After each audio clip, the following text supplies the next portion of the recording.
insurance, first of the kind Nigeria insurance scheme that will benefit the Nigerian public. So it's joined here with the National Insurance Company. So you will speak, you know, Dr. Margaret talk along. So I will speak, and then we'll take the NIR and then the Medical Dental Council will close it before we take questions from the press. Thank you very much.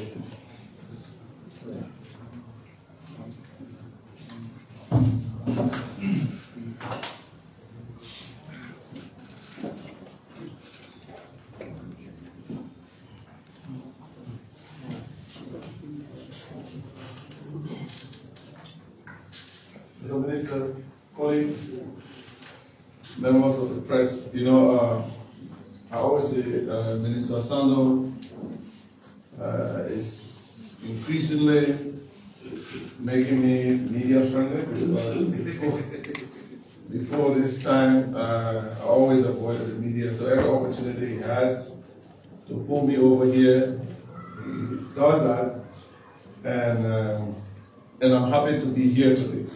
So today we bring you a very, very big news.